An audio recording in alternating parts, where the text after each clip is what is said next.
అందరికీ నమస్తే. మన జీవితంలో మన విజయాన్ని అడ్డుకునేది ఎవరు? మన చుట్టూ ఉన్నటువంటి మనుషులా, సమాజమా, లేక మన చుట్టూ ఉన్నటువంటి పరిస్థితులా, మన అదృష్టమా, లేక ఇతరుల నుండి మనకు సహకారం అందకపోవడమా? నిజానికి ఇవేవీ కావు. మనలో విజయమైన పరాజయమైన కారణం మన మనస్సే. మనకు మనమే పెద్ద శత్రువు, మనకు మనమే మంచి మిత్రులం కూడా. మన జీవితాన్ని మలిచేది మన ఆలోచనలు, మన నిర్ణయాలు, మన కృషి. విజయానికి పరాజయానికి మధ్య ఉన్నటువంటి అడ్డంకి కేవలం మన సొంత మనస్సు మాత్రమే. మన ఆలోచనలు సానుకూలంగా ఉంటే మనకు మనమే మిత్రులం. అదే మన ఆలోచనలు నెగిటివ్గా ఉంటే, ప్రతికూల ఆలోచనలకు నిరంతరం మనం తావిస్తే మనకు మనమే పెద్ద శత్రులం. నిజానికి మన విజయాన్ని ఎవ్వరూ ఆపలేరు. ఒకవేళ నీకు నువ్వు అడ్డుగా నిలిస్తే మాత్రం నీకు విజయం అనేది అసాధ్యం. మనలో చాలా రకాలైనటువంటి శత్రువులు మనకే తెలియకుండా ఉంటాయి. ప్రపంచంలో ఇక్కడ జీవితం అనేది ఒక వైకుంఠపాలి. నిచ్చెనలుంటాయి, పాములుంటాయి అని ఒక మహాకవి చెప్పాడు. నిజమే, పాములు ఉంటాయి. మరి ఈ పాములు ఎక్కడ? కేవలం బయటి పాములేనా? లేదు. మనలో ఉండేటటువంటి విషనాగులు, మనల్ని గెలవకుండా మన విజయానికి అడ్డుపడేటువంటి విషనాగులు, మనల్ని మింగేసేటటువంటి విషనాగులు, మన సక్సెస్ని చంపేసేటటువంటి విషనాగులు మనలోనే ఉంటాయి. ముందుగా మనలో ఉన్నటువంటి ఈ పాముల్ని చంపితే తప్ప ఈ జీవితం అనే వైకుంఠ పాలిలో మనం నిచ్చెనలు ఎక్కలేము, బయట ఉన్నటువంటి పాముల్ని చంపలేము. ఇది మనం గ్రహించాలి. మరి మనలో ఉన్నటువంటి శత్రువుల్ని సంహరించి ఆ శత్రువుల స్థానంలో మనకు మనమే ఒక మిత్రునిగా మారితే తప్ప మన జీవితంలో సక్సెస్ కాలేం. మరి ఎలా శత్రువుల్ని సంహరించాలి? అసలు మన శత్రువులు ఎవరు? మనకు తెలియని మన శత్రువులు ఎవరు? వాటిని ముందుగా మనం గుర్తించాలి, పసిగట్టాలి, వాటి నుంచి బయటపడే ప్రయత్నం మనం చేయాలి. ముందుగా మనలో ఉన్నటువంటి అతి పెద్ద శత్రువు ఎవరో తెలుసా? భయం. ఈ భయం అనేది మనలో గనక చొరబడితే ఇక మనం ఏది సాధించలేం. ఎలా ఉంటుంది భయం? ఇది నేను ఏ పని మొదలు పెట్టడానికైనా సరే నాకు ప్రతిభ ఉందా? ఇది నేను చేయగలనా? ఇతరులు నన్ను ఎలా చూస్తారో, నేను సాధించలేనేమో, నేను మాట్లాడలేనేమో, ఇలా రకరకాల భయాలు. నేను ఎగ్జామ్ ఫెయిల్ అవుతానేమో, నేను ఉద్యోగం సాధించలేనేమో, నేను సక్సెస్ఫుల్గా ఈ పని చేయలేనేమో, ఇలా ఇది భయము అనేది అతిపెద్ద నెగిటివ్ మైండ్ సెట్. ఈ మైండ్ సెట్ని మనం గెలవకపోతే, ఈ విషనాగుని మనం చంపకపోతే మనం నిచ్చెన ఎక్కలేము. అర్థమైంది కదా? ఈ భయాన్ని మనం వదిలిపెట్టాలి. భయం మనం భయపడుతున్నంతసేపు మనల్ని భయపెడుతూనే ఉంటుంది. ఒక్కసారి మనం భయానికి ఎదురెళ్ళి చూస్తే మనల్ని చూసి అది పారిపోతుంది. ఇది నిజం. మనం ఎలకలం కాం కదా, మనం మనుషులం. ఎలుక అంటే మనకంటే చాలా చిన్న జీవి, మనిషిని చూసి భయపడుతుంది. మరి మనం దేనికి భయపడుతున్నాం? భయాలను ఊహించుకొని, మనకంటే పెద్దవిగా ఊహించుకొని భయపడుతున్నాం. నిజానికి మన ముందు కూడా అన్నీ చిన్నవే, అన్నీ కూడా మన ముందు చిన్నవే అన్న విషయాన్ని మనం గ్రహించాలి. చూడండి, ప్రపంచ విజేతలుగా నిలబడినటువంటి ఎంతో పెద్ద పెద్ద జీవిత చరిత్రల్లో వాళ్ళు భయాన్ని జయించిన వాళ్ళే. మనం ఇంత గొప్ప చరిత్ర సాధించినటువంటి అబ్దుల్ కలాం గారి జీవిత చరిత్రను చూస్తే ఎక్కడి నుంచి తన జీవితం మొదలైంది చెప్పండి? ఒక పేపర్ బాయ్గా అతి బీద కుటుంబంలో జన్మించినటువంటి కలాం గారు చిన్నప్పుడు స్కూల్లో నీ గోల్ ఏంటి అని తన టీచర్ అడిగినప్పుడు, ఒక రాకెట్ మ్యాన్గా మారాలి అని అనుకున్నప్పుడు తనని వాళ్ళ టీచరు నువ్వు సాధించలేవు అని చెప్పాడు. నీ వల్ల కాదు అన్నాడు. అది కాసింత భయం అనిపించినా ఆలోచించాడు. ఆ భయాన్ని గెలిచాడు. ఆ భయాన్ని దేంతో గెలిచాడో తెలుసా? తన మీద తన నమ్మకం, ఆత్మవిశ్వాసంతో గెలిచాడు. ఎవరైతే కనీసం నువ్వు రాకెట్ మ్యాన్గా మారడానికి నీకు అర్హత లేదు అన్న అటువంటి మాటని, ఆ నెగిటివ్ మాటని తను పాజిటివ్గా మలుచుకొని, ఒక సవాలుగా మలుచుకొని మిసైల్ మ్యాన్ ఆఫ్ ద ఇండియాగా ఎదిగాడు. ఇది కదా, ఎంతోమంది చూడండి భయాలను జయించినటువంటి వాళ్ళే. జీవితంలో సక్సెస్ కావాలి అంటే ముందుగా మనం ధైర్యంగా అడుగు వేయాలి. కాబట్టి మన విజయాన్ని అడ్డుకునేది మొట్టమొదట భయం. ఆ భయమైనటువంటి శత్రువుని మనం సంహరించి ధైర్యం అనే మిత్రుణ్ణి మనం చేర్చుకోవాలి. మనకి మనమే ధైర్యం చెప్పుకోవాలి. ఏదైతే అది కానీ అడిగేసి చూద్దాం అనుకోవాలి. ఏది మనల్ని ఆపలేదమ్మా. దూరం నుంచి చూస్తున్నంతసేపు ప్రతిదీ భయపెడుతుంది. ఒక కొండ ఎక్కాలి, అమ్మో ఇంత పెద్ద కొండ నేను ఎక్కగలనా అనిపిస్తుంది. ఒక్కొక్క మెట్టు ఎక్కుకుంటూ పోతూ ఓ ఇంతేనా అనిపిస్తుంది. ఏదైనా అంత ఎవరితోటైనా మాట్లాడాలని ఒప్పించినప్పుడు అమ్మో వాళ్ళని చూస్తేనే భయం అనిపిస్తుంది. కొత్త వ్యక్తులతోటి వెళ్ళి మాట్లాడి చూస్తే ఇంతే కదా అనిపిస్తుంది. దూరం నుంచి చూస్తే ప్రతిదీ భయపెడుతుంది. కానీ దగ్గరగా వెళ్తే ఇంతేనా అనిపిస్తుంది. దగ్గరగా వెళ్ళడము అంటే భయానికి ఎదురు వెళ్ళడం. ప్రతిదీ అంతే. మిమ్మల్ని మించిన వాళ్ళు ఎవరూ లేరనుకోవాలి. ఒక్కొక్కసారి నన్ను మించిన శక్తివంతులు లేరనుకోవాలి.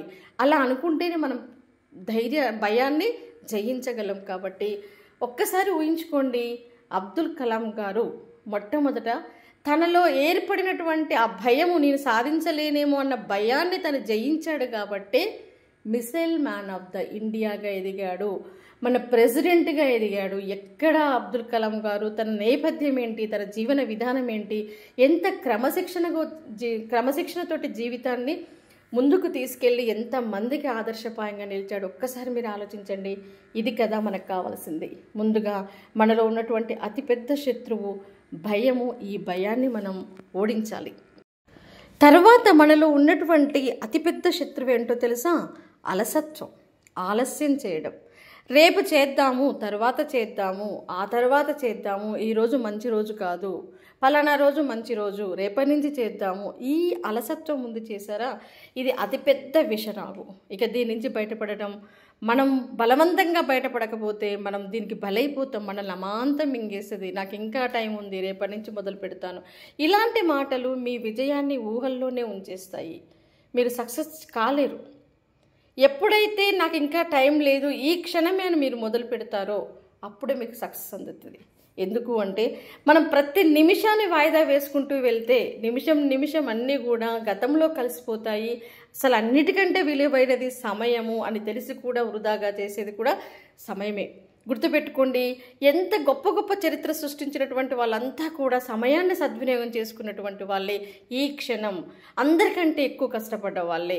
ఎలన్ మస్క్ జీవితం ఎంతమందికి ఆదర్శప్రాయంగా ఉంటుంది చెప్పండి. గంటలుగా తన చరిత్రను ప్రపంచానికి చాటేదాకా తన అహర్నిశలు కష్టపడ్డాడు. ఏది వాయిదా వేయలే. ప్రతి నిమిషాన్ని సద్వినియోగం చేసుకున్నాడు. కాబట్టి ప్రపంచ విజేతగా నిలబడ్డాడు.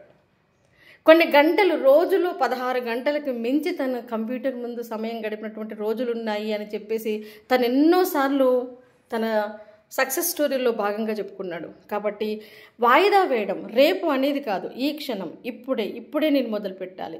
ఇలా మీ ఆలోచనలు ఉండాలి. ఈ ముందుగా మీరు గెలవాలి అంటే ఈ శత్రువుని మీరు జయించాలి. ఆలస్యం చేయకుండా, వాయిదా వేయకుండా వాయిదా వేసినటువంటి శత్రువుని మీరు జయించాలి. ఈ క్షణం చెయ్యాలనే మిత్రుడిని మీరు ఆహ్వానించుకోవాలి. ఆ తర్వాత నిరుత్సాహం. నిన్ను నువ్వే ఓడించుకునే అతిపెద్ద శత్రువు ఏంటో తెలుసా? నిరుత్సాహం. ఒక్కసారి ఫెయిల్ అయితే ఇక అంతేనా? ఇక నీకు జీవితం లేనట్టేనా? నిజమైన విజయము అనేది ఎన్నో ఓటమిల తర్వాత మాత్రమే వస్తుంది. చాలామంది ఏం చేస్తారు అంటే ఒక్కసారి ఫెయిల్యూర్ ఎదురు కాగానే ఇక నా వల్ల కాదు అనుకుంటారు. నిరుత్సాహము, నిస్పృహ, జీవితం పట్ల వైరాగ్యము, ప్రపంచంలో ఏదో కోల్పోయిన భావన, ఇక మా జీవితం వేస్ట్ అనుకునే వాళ్ళు మీలో ఎంతమంది ఉన్నారు చెప్పండి? గుర్తుపెట్టుకోండి, ఎంతోమంది జీవిత చరిత్ర. ఇక్కడ చూడండి, జేకే రౌలింగ్, ఈమె లైఫ్ ఎన్నిసార్లు ఫెయిల్యూర్ అయింది. ఇంతకుముందు గతంలో కూడా చెప్పాను, 12 పబ్లికేషన్స్ ఈమె పుస్తకాన్ని రిజెక్ట్ చేశాయి. పబ్లికేషన్కి నోచుకోలేదు, ఎక్కని మెట్టు లేదు. అయినా కూడా ఇప్పుడు ఆమె మొక్కవూనటువంటి ధైర్యంతో ఓటమికి భయపడకుండా ముందడుగు వేస్తూనే పోయింది. ప్రపంచంలో అత్యధిక పుస్తకాలు అమ్ముడుపోయినటువంటి చరిత్ర ఆమెది. ఇప్పుడు నిన్ను నువ్వు నమ్ముకో. ఓటమి అనేది నీకు ఒక కొత్త అవకాశంగా దారి చూపిస్తుంది. అంతే తప్ప ఓడిపోయాను నిరాశ నిస్పృహలో కూరుకొని పోతే, థామస్ అల్వా ఎడిసన్ ఎన్నిసార్లు ఓడిపోయాడు? 10,000 సార్లు ఓడిపోయాడు. అవునా? కానీ ప్రతిసారి నేను గెలవడానికి ఒక కొత్త అవకాశాన్ని కనుక్కున్నాను అని చెప్పాడు. అంతే తప్ప ప్రపంచం అంతా వెక్కిరిస్తున్నా, చుట్టూన్న వాళ్ళంతా ఎక్కిరిస్తున్నా కూడా తను ఎప్పుడూ వెనుకడిగేయలేదు. నేను గెలవడానికి 10,000 మార్గాలు కనుక్కున్నా అని చెప్పాడు. అది పాజిటివ్ దృక్పథం అంటే. అది మనలో ఉండాలి. ఓటమి. అదేవిధంగా IPS అధికారి మనోజ్ కుమార్ శర్మ జీవితంలో పేదరికాన్ని చూశాడు, ఓడిపోయాడు, మొక్కవోని ధైర్యంతో మళ్ళీ పోరాడాడు. ఇవన్నీ కూడా ఓటమికి భయపడకుండా ఉండాలి. మనం నిరాశ నిస్పృహలకు దూరంగా ఉండాలి అంటే ఓటమిని మనం అంగీకరించి మళ్ళీ మళ్ళీ ప్రయత్నించాలి. ఆ తర్వాత సెల్ఫ్ డిసిప్లిన్. ప్రపంచంలో ఎదిగిన వాళ్ళంతా కూడా సెల్ఫ్ డిసిప్లిన్తో ఎదిగిన వాళ్ళే. మనలో క్రమశిక్షణ రాహిత్యము అనేది మన శత్రువు. భయపడటం ఎంత శత్రువో, ఓటమికి భయపడటం ఎంత శత్రువో, నిరాశ నిస్పృహల్లో కూరుకొని పోవడం ఎంత శత్రువో, అంతకి మించి శత్రువు ఎవరు అంటే క్రమశిక్షణ లేకపోవడం. మహేంద్ర సింగ్ ధోని యొక్క జీవిత చరిత్రను చూడండి. ఎదిగే కొద్దీ ఒదిగున్నాడు. సహనం, మిస్టర్ కూల్ అనేటువంటి ట్యాగ్ తనకు వచ్చింది అంటే ఎంత క్రమశిక్షణతో కూడినటువంటి జీవితాన్ని తను ఎదుటి వాళ్ళకు చూయించాడు. ఆవేశం, ఎలాంటి ఫ్రస్ట్రేషన్, ఎలాంటి భావావేశాలకు లోను కాకుండా తను డిసిప్లిన్గా ఉంటూ ప్రతిరోజు సాధన చేస్తూ ఒక రైల్వే టికెట్ కలెక్టర్ స్థాయి నుంచి తన మీద తనకు ధైర్యంతో, క్రమశిక్షణతో కూడినటువంటి జీవితంతో, పట్టుదలతోటి ప్రపంచంలో మేటి ఆటగాడగా ఎదిగి చూపించినటువంటి తన జీవితం ఎంతోమందికి ఆదర్శం కావాలి. క్రమశిక్షణ లేకపోతే మనం జీవితంలో ఎట్టి పరిస్థితుల్లో కూడా ఎదగలేము. క్రమశిక్షణ, పట్టుదల, ముఖ్యంగా మన ఎమోషన్స్ని మనం కంట్రోల్ చేసుకునేటువంటి, బ్యాలెన్స్ చేసుకునేటువంటి మనస్తత్వం ఎప్పుడు వస్తుంది అంటే మనం చాలా క్రమశిక్షణగా ఉన్నప్పుడే. కాబట్టి క్రమశిక్షణ లేకపోవడం అనేది మన శత్రువు. దాని స్థానంలో మనం క్రమశిక్షణను అలవరుచుకోవాలి. అదేవిధంగా సెల్ఫ్ బిలీవ్, మన మీద మనకు నమ్మకం లేకపోవడం అతిపెద్ద శత్రువు. నీ మీద నీకు కాన్ఫిడెన్స్ లేకపోతే జీవితంలో మనం ఏదీ సాధించలేము. నమ్మకం, మన మీద మనకు నమ్మకం, ఆత్మవిశ్వాసం ఉంటే ఏదైనా సాధించగలం. నేను చేయగలను, నేను నేర్చుకుంటాను, నన్ను నేను నమ్ముకుంటాను. ఇలాంటి ఆలోచనలే మన జీవితాన్ని విజయవంతం చేస్తాయి. సో ఇలాంటి ఆలోచనలే ఒక MS ధోనిని ప్రపంచ మేటి ఆటగానిగా మార్చాయి. ఇలాంటి ఆలోచనలే ఒక అబ్దుల్ కలాం గారిని మిసైల్ మ్యాన్గా మన ప్రపంచానికి పరిచయం చేశాయి. ఇలాంటి ఆలోచనలే రతన్ టాటా గారిని ప్రపంచ ప్రసిద్ధ వ్యాపారవేత్తగా నిలబెట్టాయి. సో కాబట్టి మన మీద మనకు నమ్మకం ఉండాలి, నేను చేయగలను అనేది ఉండాలి. నమ్మకం ఉండగానే సరిపోదు, హార్డ్ వర్క్, కృషి. ఒకరిని నమ్మడం కంటే మన కృషిని మనం నమ్ముకోవాలి. మనలో ఉన్నటువంటి లేజినెస్, అలసత్వము, సోమరితనము అనే శత్రువును మనం జయిస్తేనే మనం కృషి చేయగలుగుతాం. మనం హార్డ్ వర్క్ చేయడానికి సిద్ధంగా ఉండాలి. నిరంతరం మనం పోరాడాలి. నిరంతరం గెలిచేదాకా కొన్ని గంటలు ఎన్నిటినో త్యాగం చేయాలి. నిద్రను త్యాగం చేయాలి, కొన్ని అలవాట్లను త్యాగం చేయాలి. నిరంతర కృషితోటే మనం, నిరంతర పట్టుదలతోటే మనం ఏదైనా సాధించగలం అన్న విషయాన్ని ఎట్టి పరిస్థితుల్లో మనం మర్చిపోకూడదు. ఇలా మనలో ఉన్నటువంటి, మనకే తెలియనటువంటి భయము, ఆత్మవిశ్వాసం లేకపోవడము, మన మీద మనకి నమ్మకం లేకపోవడము, సమయం పట్ల విలువ లేకపోవడము, రేపు చేద్దాము, ఎల్లుండి చేద్దాము అనే అలసత్వము, తర్వాత క్రమశిక్షణ లేకపోవడము, కృషి చేయడానికి మనం సంసిద్ధంగా లేకపోవడము, నెగిటివ్ మైండ్ సెట్స్, ఇవన్నీ కూడా ప్రతిదాన్ని వ్యతిరేకంగా చూడటము, ఇలా ప్రతిదీ కూడా మనలో ఉన్నటువంటి మనకు తెలియని మన శత్రువే. మరి వీటి స్థానంలో వీటిని సంహరించి మనకు మనమే మిత్రుడిగా మారాలి. ఎలా మారాలి? భయం ప్లేసులో ధైర్యాన్ని కూడగట్టుకోవాలి. నమ్మకం లేదు కాదు, మనకు కావాల్సింది ఆత్మవిశ్వాసం. రేపు చేద్దాం కాదు, ఈ క్షణమే చేస్తాను, ఇప్పుడే చేస్తాను, పట్టుదల, కృషి, ఇవన్నీ ఉంటే మనం ఖచ్చితంగా మనము ఒక బెస్ట్ ఫ్రెండ్గా మారి మన విజయాన్ని తీసుకొచ్చుకోవడంలో మనమే ప్రధాన పాత్ర వహిస్తాం. ఇప్పుడు చెప్పండి, మీలో ఉన్నటువంటి శత్రువులన్నింటినీ జయించి మీకు మీరు మిత్రుడిగా మారాలనుకుంటున్నారా? అయితే ప్రతిరోజు కొన్ని లక్ష్యాలను ఏర్పరచుకోండి. నెగిటివ్ ఆలోచనలు మీ మనసు నుంచి దూరం చేయండి. ప్రతి దినచర్యలో మీరు కష్టపడే అలవాటును పెంపొందించుకోండి. విజయం పొందినటువంటి వ్యక్తుల యొక్క కథలు చదివి వాటి నుంచి స్ఫూర్తి పొందండి. ఒక్కసారి ఓడిపోతే నిరుత్సాహంతో నిండిపోకండి. విఫలమైతే ఆగిపోకండి, మళ్ళీ మళ్ళీ ప్రయత్నించండి. ఇప్పుడు అర్థమైంది కదా, మీలో ఉన్నటువంటి శత్రువులు భయము, అనుమానము, ఆలస్యము, లేజీనెస్, మీ మీద మీకు నమ్మకం లేకపోవడం. మరి మీలో ఉండాల్సినటువంటి మిత్రులు ఎవరు? ధైర్యం, ఆత్మవిశ్వాసం, నేను చేయగలను అనే నమ్మకం, సెల్ఫ్ బిలీవ్.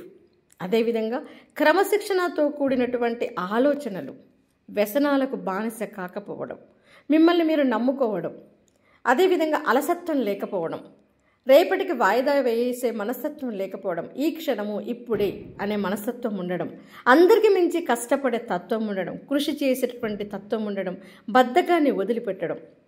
సో ఇలాంటివన్నీ కూడా మీకు మంచి మిత్రులు, మంచి ఆలోచనలే మంచి మిత్రులు. మనది కానీ ప్రతికూల ఆలోచనలన్నీ కూడా మనకి పెద్ద శత్రువులే. కాబట్టి మీలో ఉన్నటువంటి మీ అంతర్గత శత్రువుల్ని జయించండి, ఆ విషనాగుల్ని చంపేసేయండి. ఆటోమేటిక్గా ఈ జీవితం అనే వైకుంఠపాలిలో మీరు నిచ్చెన ఎక్కుతారు. మీకు ఇప్పుడు చెప్పండి, మీకు మీరు శత్రువుగా ఉండాలి అనుకుంటున్నారా, మీకు మీరు మిత్రుగా మారాలి అనుకుంటున్నారా? ఈ వీడియో కనుక మీకు నచ్చినట్లయితే లైక్ చేయండి, షేర్ చేయండి, సబ్స్క్రైబ్ చేయండి.